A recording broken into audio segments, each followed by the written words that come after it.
Oke, Assalamualaikum warahmatullahi wabarakatuh.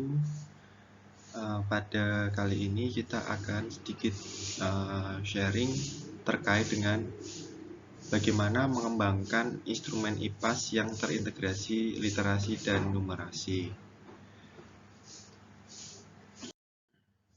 Nah, seperti kita ketahui bersama bahwa ujian nasional itu sekarang sudah diganti dengan asesmen nasional yang akan mengukur AKM atau asesmen kompetensi minimum serta survei karakter. Nah, yang akan diukur oleh AKM ini adalah berhubungan dengan literasi dan numerasi. Apa itu literasi? Kemampuan bernalar tentang dan menggunakan bahasa. Sementara numerasi adalah kemampuan bernalar menggunakan matematika. Soal-soal asesmen kompetensi minimum terdiri dari dua bagian, yaitu asesmen pada kemampuan bernalar menggunakan bahasa, dalam hal ini yaitu literasi membaca, dan asesmen kemampuan bernalar menggunakan matematika, dalam hal ini disebut dengan numerasi. Secara detail, literasi membaca adalah kemampuan untuk memahami, menggunakan, mengevaluasi, merefleksikan berbagai jenis teks untuk menyelesaikan masalah dan mengembangkan kapasitas individu sebagai warga Indonesia dan warga dunia agar dapat berkontribusi secara produktif kepada masyarakat. Sementara definisi dari numerasi adalah kemampuan berpikir menggunakan konsep, prosedur, fakta, dan alat matematika untuk menyelesaikan masalah sehari-hari pada berbagai jenis konteks yang relevan untuk individu sebagai warga negara Indonesia dan dunia. Jadi bagaimana nanti soal-soal yang dibuat itu bisa mengukur literasi membaca dan numerasi. Nah, di sini ada yang namanya indikator literasi. Sub kemampuan membaca, pemahaman adalah literal dan inferensial. Pada bagian literal ada 3 dimensi literasi AKM, yaitu menemukan informasi, interpretasi dan integrasi, serta evaluasi dan refleksi, yang kesemuanya dimensi mempunyai masing-masing indikator. Misalnya pada bagian menemukan informasi, indikatornya adalah menemukan informasi yang tertulis tersurat dalam bacaan. Yang berikutnya adalah bagaimana siswa membaca grafik atau tabel, serta menentukan urutan peristiwa dalam bacaan. Dan ini nanti bisa dilihat bahwa setiap macam dimensi literasi mempunyai indikator. Jadi inilah indikator-indikator yang dipakai untuk mengembangkan soal untuk mengukur kemampuan literasi. Kemudian terkait dengan kisi-kisi soal literasi IPA dan IPS, di sini ada konteksnya. Untuk IPA, konteksnya adalah personal, sosial, budaya, dan saintifik. Untuk personal mempunyai dimensi pengetahuan, menemukan informasi, interpretasi dan integrasi, serta evaluasi dan refleksi. Untuk menemukan informasi mempunyai indikator, yaitu menemukan informasi yang tertulis atau tersurat dalam bacaan.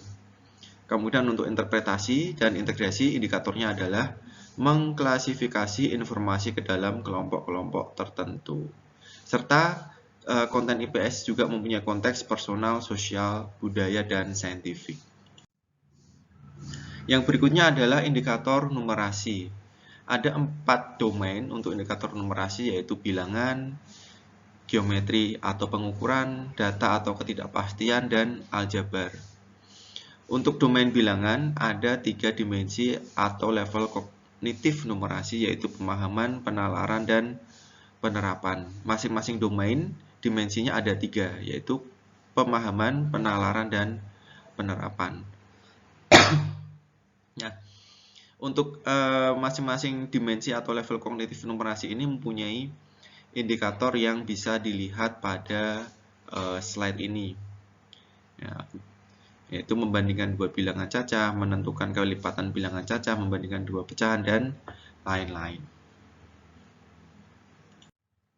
Nah, di sini ada kisi-kisi soal numerasi, yaitu untuk kontennya ada bilangan, geometri atau pengukuran, data, aljabar, konteksnya personal, sosial, budaya, saintifik, dan level kognitifnya adalah pemahaman, penalaran, dan penerapan. ada contoh soal literasi, subkemampuan membaca yaitu inferensi, dimensinya menemukan informasi, indikatornya menemukan informasi yang tersirat dalam bacaan. Misalnya ada soal pedesaan dan pegunungan memiliki karakteristik yang berbeda seperti ketinggian, suhu udara, keadaan tanah, tanaman yang dapat tumbuh dan yang lain-lain. Berikan tanda centang pada karakteristik yang sesuai dengan daerah pegunungan. Jawaban lebih dari satu.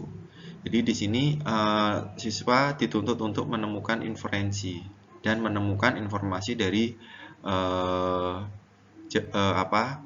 bacaan yang ada. Kemudian untuk soal numerasi, ya domainnya adalah bilangan. Misalnya, level numerasinya penalaran, indikator memecahkan masalah terkait dengan penjumlahan. Misalnya, amati gambar soal cerita berikut ini. Siti dan ibunya berbelanja di pasar. Mereka membeli ikan, udang, dan daging ayam dengan berat masing-masing seperti terlihat pada gambar. Nah, jadi apakah kamu bisa menaksir berat seluruh belanja Siti dan ibunya? Diberikan soal cerita, kemudian ada gambar, ada keterangan. Siswa diminta untuk menaksir berat belanjaan dari ikan, udang, dan daging ayam. Nah, harapannya di sini dihubungkan dengan kehidupan kontekstual siswa, siswa dapat memecahkan masalah terkait dengan penjumlahan.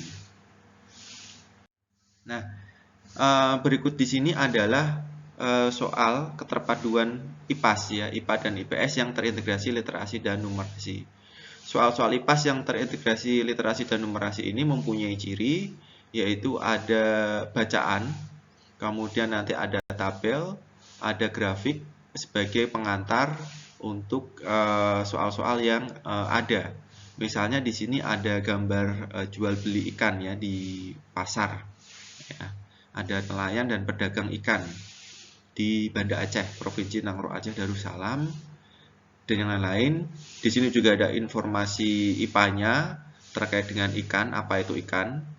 Kemudian bagaimana tempat pelelangan ikan ramai, serta bagaimana nelayan tidak menggunakan zat berbahaya seperti racun dan bom ikan. Jadi di sini informasi yang menggabungkan IPA dan IPS. Kemudian untuk soal-soalnya juga mengukur literasi dan numerasi. Sebagai contoh, nomor 1, apa yang kamu ketahui tentang insang? Ya, yang kedua, apa kewajiban para nelayan? Serta yang ketiga, bagaimana cara nelayan memelihara laut? Nah, sehingga untuk soal-soal numerasinya ini ada contoh juga. Perhatikan tabel tangkapan ikan 3 nelayan berikut. Nah, taksirlah berat ikan yang diperoleh Pak Usman dan Pak Asep jika digabungkan dan yang lain-lain. Yang berikutnya, nah di sini ada contoh dari IPA dan IPS yang berupa jagung. Ya, jagung merupakan salah satu tanaman pangan yang banyak dikonsumsi oleh masyarakat Indonesia setelah padi. Di Indonesia, jagung biasanya ditanam di dataran rendah, baik di tegalan, sawah tada hujan, dan sawah irigasi, dan seterusnya. Kemudian di sini ada info harga jagung di masing-masing kota kabupaten di Indonesia. Nah, soalnya menggabungkan literasi dan numerasi. Apakah jagung bisa tumbuh di dataran tinggi? Di kota manakah harga jagung yang paling murah? Di kota manakah harga jagung yang paling mahal? Dan seterusnya. Jadi harapannya siswa bisa memecahkan permasalahan kontekstual terkait dengan harga jagung di masing-masing kota kabupaten. Kemudian untuk soal yang ketiga, soal IPAS yang terintegrasi literasi dan numerasi, ada bacaan, ada grafik. Bacaannya berhubungan dengan IPA dan IPS, ditambahkan dengan grafik penjualan ayam. Jadi Indonesia memiliki keberagaman hewan dan tumbuhan yang tersebar di berbagai daerah. Hewan dan tumbuhan tersebut memiliki banyak manfaat untuk manusia, seperti sebagai sumber makanan, sumber bahan bangunan, obat-obatan, dan yang lain-lain. Nah, di sini salah satunya adalah ayam yang bisa diambil telur dan dagingnya yang menjadi sumber makanan hewani. Nah, di sini ada grafik penjualan ayam periode Juli sampai Desember 2019. Soal-soal yang terkait dengan literasi dan numerasi, misalnya apakah manfaat yang bisa diambil dari ayam, jelaskan perkembangbiakan secara ovipar, kemudian bagaimana siswa nanti untuk numerasinya bisa membaca grafik, ya. Nah, kemudian salah satu indikator numerasi yang ada di sini adalah membandingkan, ya, bilangan paling sederhana antara penjualan ayam bulan Juli dan Agustus. Nah, demikian adalah bagaimana mengembangkan soal-soal IPAS yang terintegrasi literasi dan numerasi. Ya, terima kasih dari tim kita, ada Profesor Dr. Ani Rusolowati MPD, ada Dr. Juwadi, dan saya sendiri Arif Widiatmoko. Semoga bermanfaat. Assalamualaikum warahmatullahi wabarakatuh.